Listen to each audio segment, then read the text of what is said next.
Hello, this is another story by Spellbinder. Censored Gulf eyewitnesses' testimonies of coughing up blood and other horror stories. This is another story by Deborah Dupre, and she's on spot.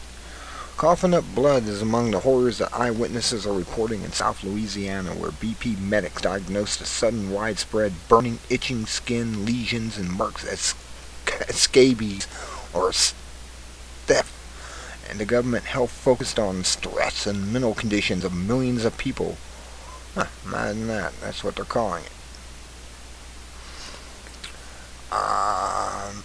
With what scientists report is 11 times more lethal than crude oil toxins now in the Gulf and coastal water and air. Americans are still encouraged to eat Gulf seafood.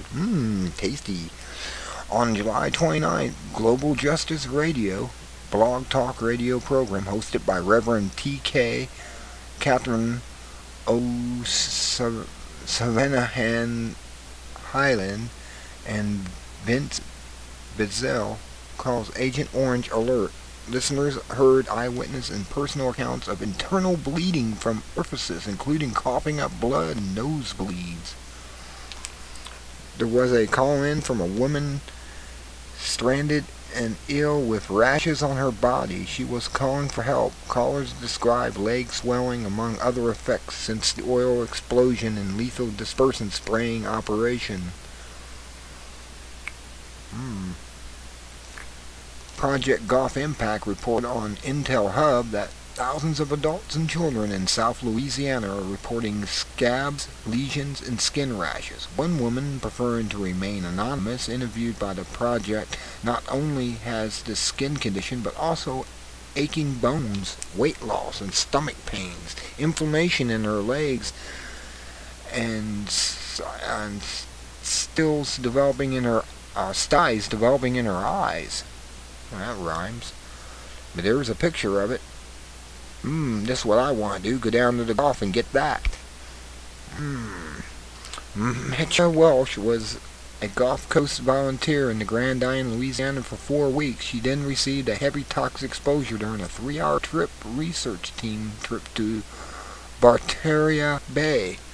Walsh explains being unprepared for what she saw that day. The team went out to collect water samples. Walsh would not be alone in thinking she would not witness what she did. Mainstream news is blanketing the world with reports that cleanup workers cannot find oil. Walsh explained that the Barteria Bay area of South Louisiana, where she went with the team, is heavily oiled. One of those researchers was soon coughing up blood.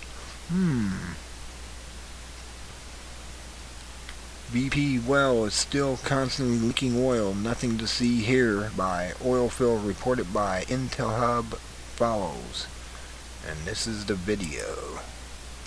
Now there are concerns over what's actually coming out of the well.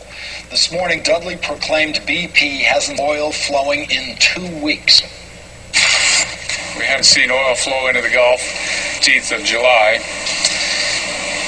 And I'd like to say, though, at that point at which that oil stops flowing, the commitment remains by BP to stay here along the communities of the Gulf Coast to make good, to restore the Gulf Coast.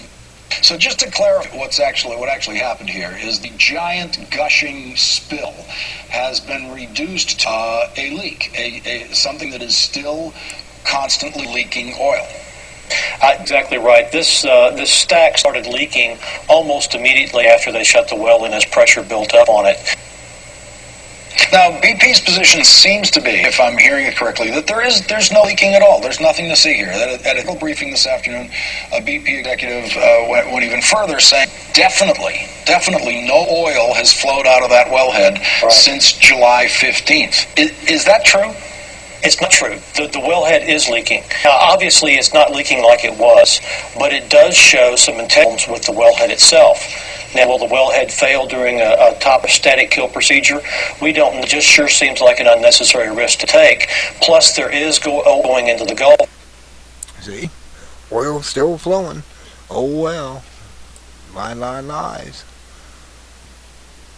Okay, the EPA analysis whistleblower Hugh Kaufman recently explained that we have dolphins that are hemorrhaging.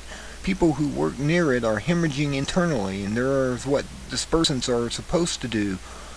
Wow, see, the dispersants are the poison, not the oil. Censored Gulf news people bleeding internally. Millions of poisoned EPA whistleblower. Dupre the Examiner, July 21st, 2010. The MSNBC. Co-exit injuries. Humans plus hides criminal evidence. There was the video there. War said that due to her toxic exposure symptoms, she needed to go somewhere right after the radio show for detoxing, but has no insurance. Barefoot doctors have since reported that they need a network of people of goodwill to offer a room in their homes for the Gulf Coast volunteers to detox. During the program, listeners heard about losing their sense of smell to judge severity of the air quality and the health impact. This is a dangerous myth. According to authors of Gulf oil spill health hazards, in some cases volatile organic chemicals, VOCs, released from crude oil can be detectable by smell, but not all hazardous airborne chemicals have a detectable odor.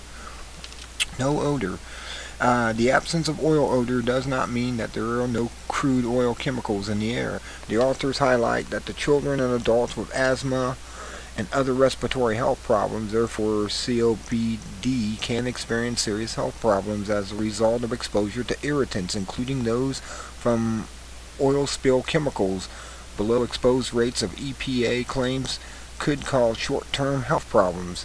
COPD, chronic obstructive pulmonary disease, refers to chronic bronchitis and eczema that commonly coexist. It is serious lung disease that over time makes it hard to breathe, makes it hard to get air in and out, according to the National Institute of Heart, Lung, and Blood Institute. When COPD and severe short breath symptoms can get in the way of even the most basic tasks, such as doing light housework, taking a walk, even washing and dressing. COPD is the fourth leading cause of death in the United States and causes serious long-term disabilities. COPD kills more than 120,000 Americans each year. That's one death every 4 minutes. More than 12 million people are diagnosed with COPD. An additional 12 million likely to have COPD and don't even know it. Such people as Dr. Ricky Alt, the EPA analyst, and High Kaufman have been alerting the public about Gulf Coast toxic dangers. Their alerts, however, have been muffled in the petrochemical military-industrial complex, TV, and BP's PR campaign that show no respect for human life, even most basic human rights. The Gulf PR campaign is thus far successful in that many Americans seem oblivious to the genocide is being conducted on people of the Deep South, eerily similar to the Germans who claim not knowing Nazis were gassing Jews, gypsies, and mentally ill. Dr. Ott has stated that if people remain in the Gulf Coast area, they need to be wearing respirators. No mention was made during the radio program about the volunteers nor the residents following Ott's advice about respirators. And I'm not going to be able to get through this entire thing, so I'm going to scan down real quick. There's a video saying how safe the seafood is. It's kind of funny. They're saying, oh, I've eaten it. It tastes great. Yum, yum. And this is the rest of the article. If you want to read it here, I'll have it posted link in my description down below the video, and you'll get to see this. But this is what they're saying. I mean, there's people, it's bad down there, I'm telling you. When you get sores like this on you, get the hell away from the Gulf. And, oh, alrighty then. That's the story for today. This is Spellbinder. Be good at it, and have a hopefully great day if you're not down in the Gulf.